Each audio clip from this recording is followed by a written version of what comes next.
Hello, Rockville. Here's what you need to know about your city. We'll take you to a ribbon-cutting ceremony at the Senior Center, fill you in on the city's water quality report, and check out Councilmember Mark Pershela's backyard habitat. All that and more in this July edition of Rockville's 11.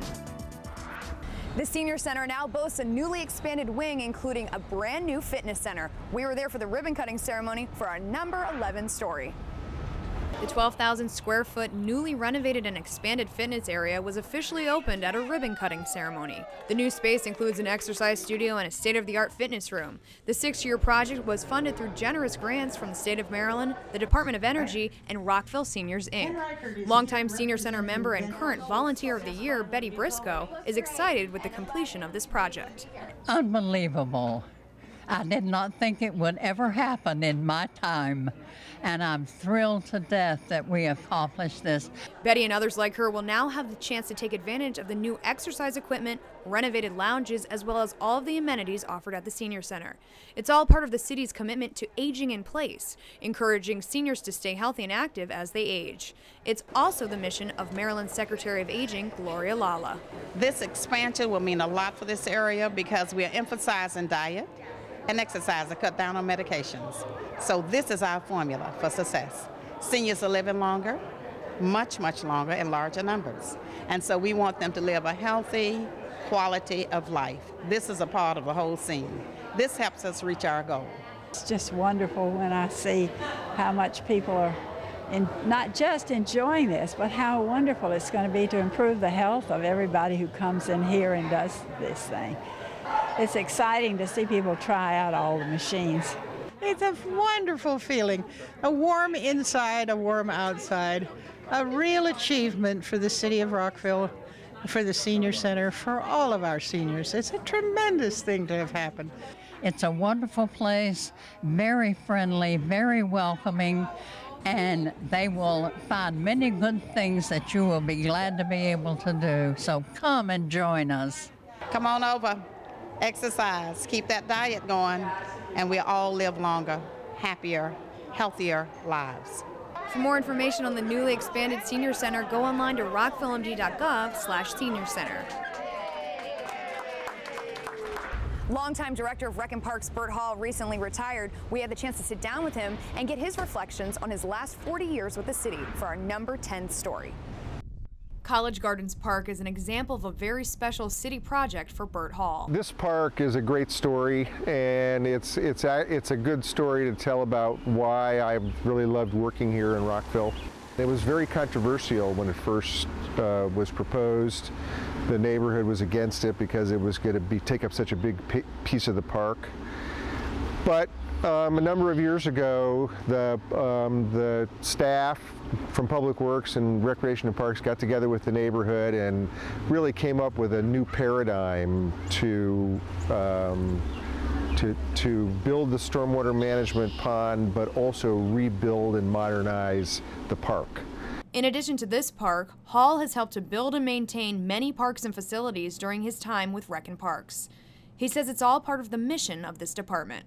I think along with my staff and with the support of the other departments and the elected officials in the community, make a difference in how this community looks and how people spend their time day to day, and you know, the overall wellness of the community with all the physical activity that we offer, and all the nice facilities that we offer where you can go and improve your fitness and socialize and improve not just your physical health but your mental health. So all of those things come to mind, and it's just been a wonderful career and a wonderful opportunity to make a difference.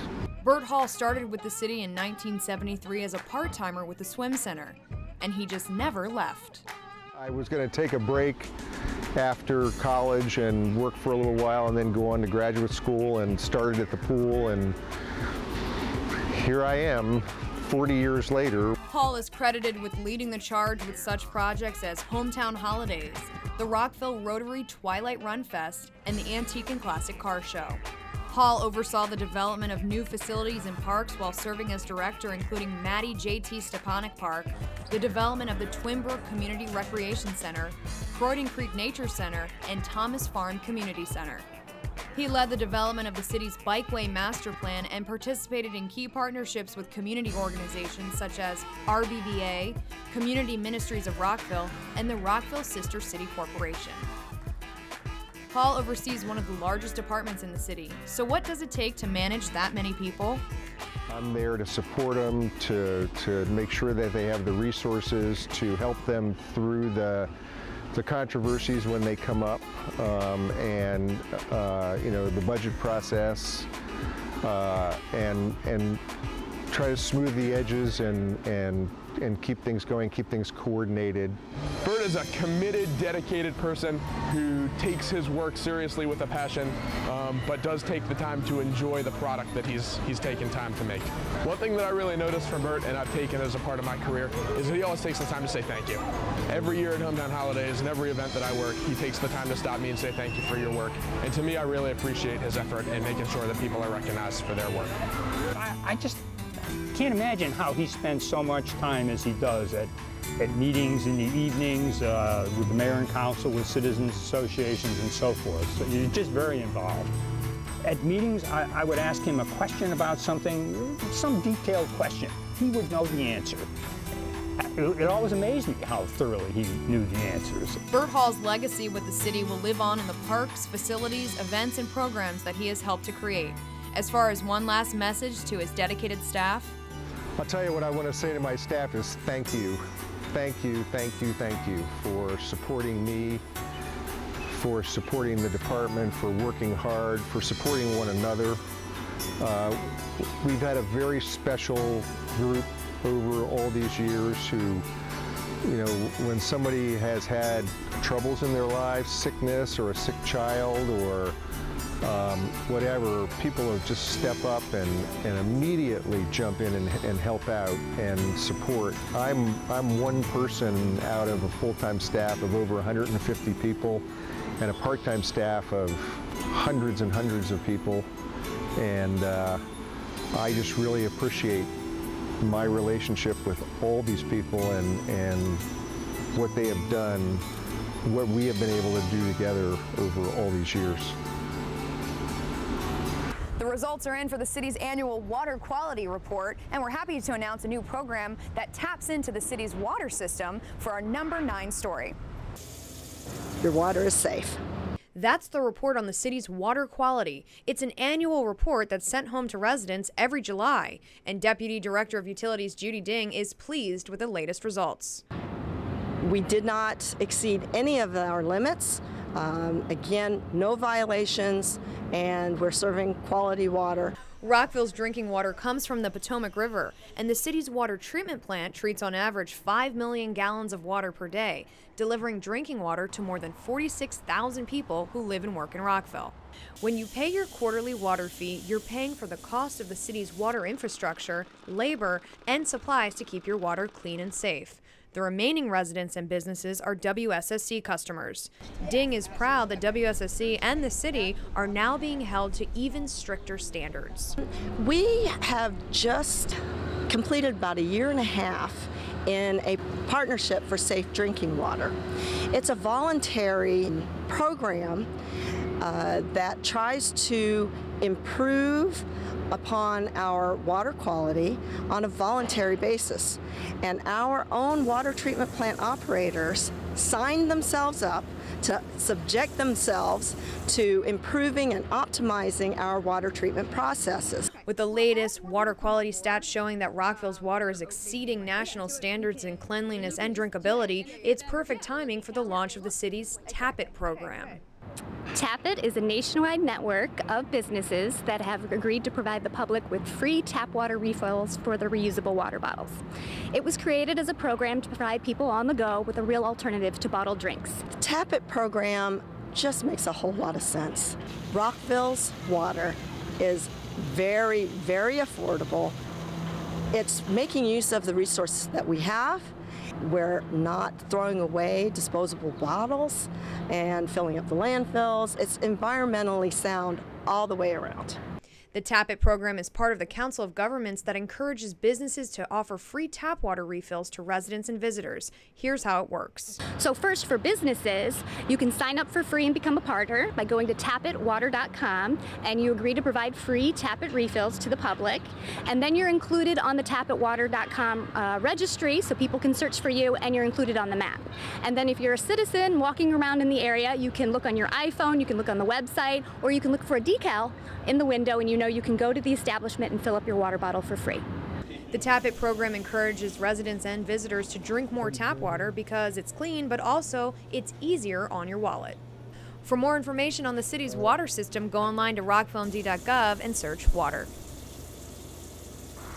We had the chance to cover the recent Public Safety Awards, and our Ali Keba had the chance to interview some of the outstanding members of the Rockville City Police Department for our number 8 story. That's right, Bridget. We're here at the 23rd Annual Public Safety Awards, where several honorees are being recognized for their outstanding service. It was a day to say thank you to those who serve to keep our public safe. I think it's wonderful that they recognize people, because a lot of times the officers don't get recognized and the dispatchers don't get recognized as people that we don't see, people who are answering the phones, and it's really nice that they recognize us for that. There were 4 members of the Rockville City Police Department who were recognized, including dispatcher Alice Frischkorn, who calmed and saved a suicidal woman, Corporal Steve Malco, who found and resuscitated an unconscious driver, and officers Edgar Vallejo and Justin Pig, who rescued a critical missing child. The event brought out our city's elected officials. The folks that protect us, the people who make sure that our community is a safe, sound one, I don't think we can thank them enough. And one little luncheon a year is hardly sufficient. But it does give us a chance to point out some of the extraordinary activities and events that have occurred in their lives and ours.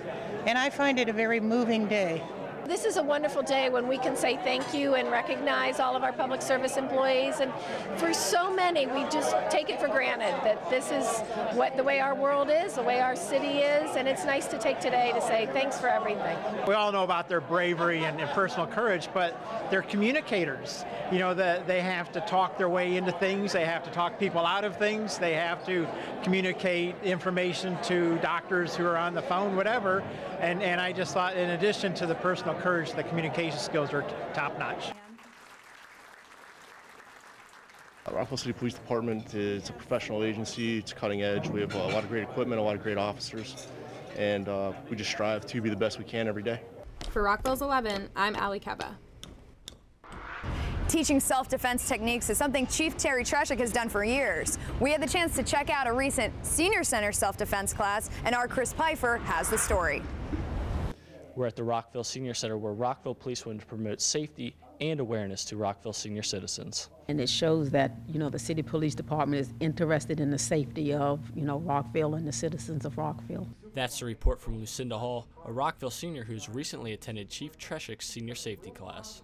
The chief has said we are in a different world, and you know, when you go shopping by yourself, it's good to know what to look out for, things that you may not have thought of. So I just think it's good to attend these types of seminars. Events like this are part of the Rockville City Police Department's mission of community policing, and something Chief Treshik enjoys. Well, you know, it always feels good to be able to share what you know with other people. I started out in this world actually to be a teacher, and then I ended up being a police officer, so anytime I get in front of an audience, I just have a great time. Senior Center staff thought an awareness and safety class would be a perfect opportunity to educate Rockville seniors on self-defense and fraud. You know what's going to happen? You know, all kinds of safety tips for seniors. You know, it's really important to be aware of your surroundings and to really know how to handle yourself when you're out walking the streets. And, you know, even in our friendly city of Rockville, it's still important just to be aware.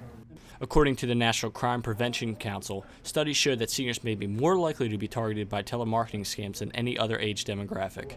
Treshik has an idea why. I grew up in an era where they weren't really used to having people do scams or trying to take their money or anything like that. And they're trusting individuals. You know, seniors have seen a lot in their life, but they're still very trusting individuals, and sometimes people want to take advantage of that trust and of the vulnerability of someone that's older. Chief Treshik wanted to stress the concept of being aware. Be alert to your surroundings, be wary or wise, anticipate, react, and give yourself a chance to escape. For more information on the Rockville Police Department, go online to rockvillemd.gov/police. For Rockville 11, I'm Chris Pfeiffer. Rockville's White-Tailed Deer Task Force is implementing policies that were approved earlier this year. We had the chance to catch up with Steve Maynard to find out more in our number 6 story. The recommendations made by the White-Tailed Deer Task Force last summer are moving forward. The final draft of the plan was approved in February and consisted of 5 of 6 recommendations made by the task force. The only recommendation that wasn't included was a controlled hunt. Some of the aspects of the plan you can expect to see this summer are website updates, tabulation of deer-related auto incidents, implementation of game cameras, and a partnership with the Montgomery County Deer Working Group. The city's looking forward to a partnership with the county to better understand the deer situation in Rockville. Deer aren't too good with boundaries. Like we are surrounded, Rock Creek Park is around us, and I know the county often does programs in there, so anything that they do in there impacts us, and anything we do on our side of the property line impacts them. Mader's advice for Rockville's residents when dealing with the deer population? I think during the fall you should be very, very cautious in wooded areas like Baltimore Road. The deer are rutting, bucks are chasing does, and there's a lot more activity on the deer, so you just have to be cautious of where you drive and be aware of your surroundings. For more information on Rockville's deer management program, go online to rockvillemd.gov and search deer. Now it's time for our regular feature, Mayor and Council One-on-One. And this month, we caught up with Councilmember Mark Pershela to find out more about backyard habitats. Councilmember Mark Pershela loves his backyard. He's grown and maintained a certified backyard habitat since 1996. I would say it's just fun. Having more homes certified by the National Wildlife Federation is a goal of Ann Goodman and Jim Farrelly. They're trying to get Rockville to become certified as a community wildlife habitat. So what does that mean exactly? A community wildlife habitat is a community that meets certain criteria. You have to provide food, water, cover, places to raise young, and use sustainable gardening procedures for each individual location that's certified.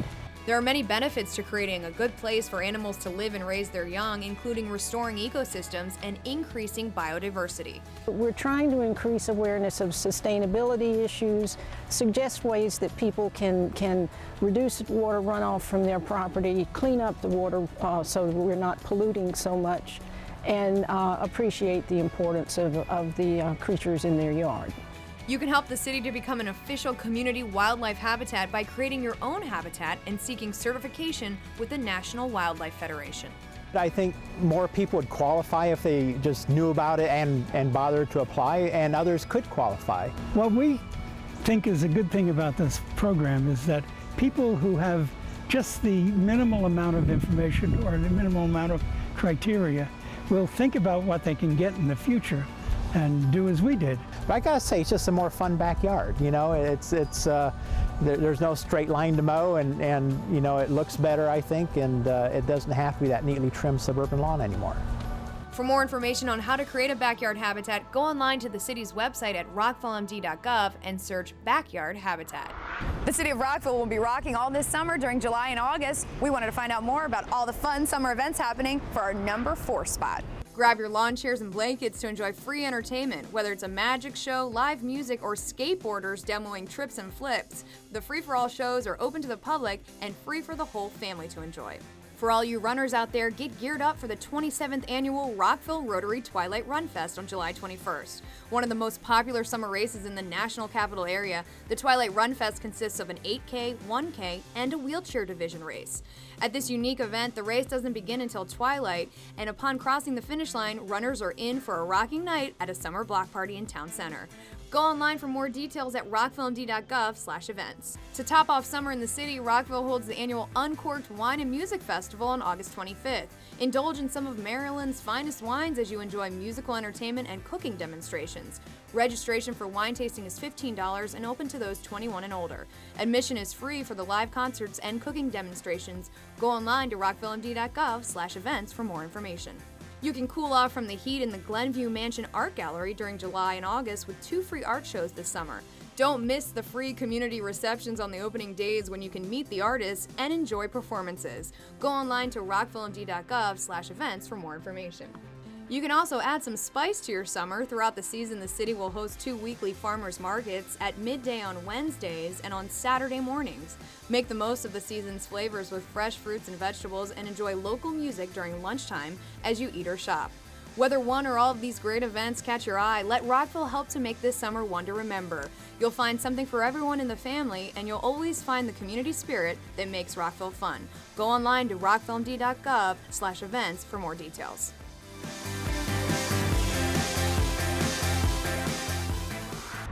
We wanted to find out if there were a couple contenders in the city for the champion tree designation. Our Jennifer Ligsay has a story in our number 3 spot. I'm Jennifer Ligsay, and while this may look like a regular tree behind me, it's a ginkgo tree, and it's actually big for its species. There are many other big trees here in Rockville that are in the running to become champions. We have a new county champion on city property. That's wonderful. Congratulations, Wayne. Coming in at 10 feet and 4 inches in circumference, the golden rain tree at Civic Center Park has been crowned a new county champion tree. But what does it take for a tree to become a champion? What we do is we measure the tree. It's 3 categories. One is the circumference, one is the spread of the tree, and also the height of the tree. And then you add those together and come up with the total number of points for that tree. So basically, the champion tree is the largest tree of that species in a given area. We have a list for the county level and the state level, and there's also a national list for trees that are biggest of their species in the country. Rockville prides itself on its many trees, champs or not, and we were able to see some of the city's magnificent residents on our tree tour. Our first stop was the ginkgo tree right outside City Hall. This particular example here is probably the biggest one I have ever seen. It's not the county champion, but it is just an amazing specimen, and it was obviously preserved when they built City Hall, and they kind of carved the parking lot around the tree in order to preserve it. Another impressive tree in the city is the American elm at James Monroe Park. This is certainly a very unique specimen of this species of tree, and worth coming by to take a look at if you're ever in downtown Rockville.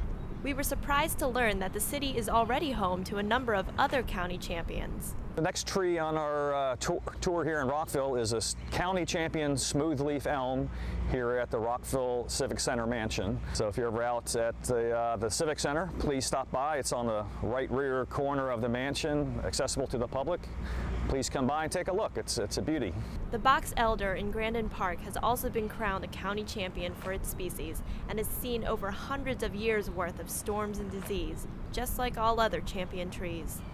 This tree has lost some major limbs in storms recently, and the limbs are dying off, so it's kind of at the end of its lifespan. So this probably won't be around for too much longer. So come on out and see it. Residents can recognize and recommend champion trees in the city.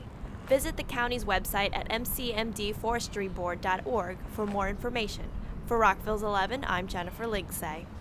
Twinbrook Day in the Park brought together members of the mayor and council, businesses, and the community in a celebration of Twinbrook.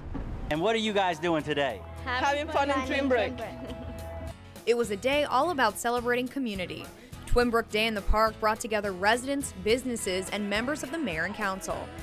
The event featured attractions for children, informational booths, live music, and a bike safety course sponsored by the Rockville Bike Advisory Committee.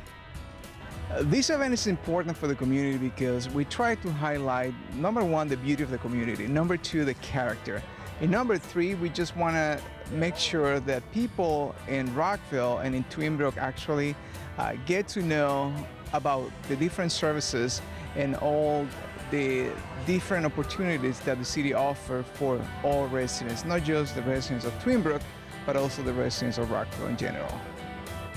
It's really important that we show the community how much we care about the community and keeping the community together and having that sense of neighborhood and sense of place in the community. And that's why JBG feels it's really important for us to be a part of these types of events.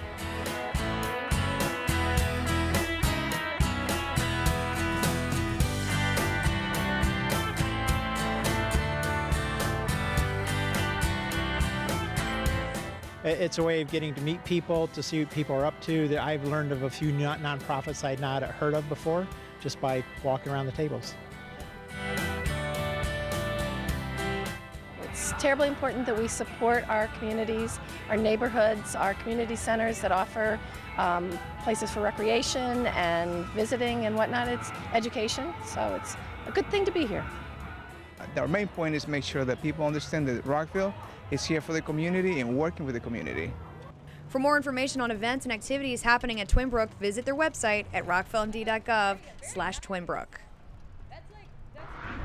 Now it's time for our regular segment we like to call Quick Hits for our #1 spot. To get a few more details on the city's annual Wine and Music Festival, we spoke with Special Events Supervisor Colleen McQuitty. Well, we're super excited about this year's Rockville Wine and Music Festival. It's scheduled for August 25th, which is a Saturday, from noon to 5 p.m. in Rockville Town Square. And we have lots of local Maryland wines that are going to be coming out and giving tastings of their wines. So each year, you know, there's probably a couple of new Maryland wines each year. So we're really excited that, you know, we end up getting a couple every year. So hopefully this year we have about 15 to 18 wineries out there. We wanted to give you an update on the Charter Review Commission. Here's what you need to know. A new 11-member Charter Review Commission was formed by the Mayor and Council in April to review and evaluate 2 sections of the city charter. The last time there was a charter review was in 2002. Items being examined include the length of the elected terms of the Mayor and Council, the number of members of the Mayor and Council, the schedule by which elections for the Mayor and Council are held, and additional related topics that the Commission believes are appropriate. The Commission will present a final report to the Mayor and Council by December 15th. The report will outline findings, recommendations, and any proposals for amendments to the Charter or changes to the City Code. For more information about the Charter Review Commission, call Doug Barber, City Clerk, at 240-314-8282. Also, if you're interested in getting involved with volunteering in the city, Rockville's mentoring program might be a good fit for you. For the 18th year, the City of Rockville is partnering with elementary schools to give adults and high school students a way to work one-on-one with elementary school students on their academic and social skills. Mentors can help the students with their homework, play games, teach life skills, or just give the child someone to talk to. As the next school year begins, so will the Rockville Mentoring Program. For more information or to volunteer for the program, contact Cynthia Bengali at 240-314-8317 or cbengali@rockvillemd.gov. Councilmember Mark Pershela and community members visited Jiaxing, China in June. The visitors were invited by the government to attend a conference on cultural preservation and heritage, along with representatives from Australia, Canada, and other nations. Rockville is pursuing a formal sister city relationship with Jiaxing, and officials from China visited Rockville in 2010. To finalize the sister city agreement, the 2 cities are required to participate in cultural exchanges and visits. Keep watching on Rockville 11 for more on this story next month. Well, that's it for this July edition of Rockville's 11. I'm your host, Bridget Breuer, and on behalf of the whole team here, thanks for watching.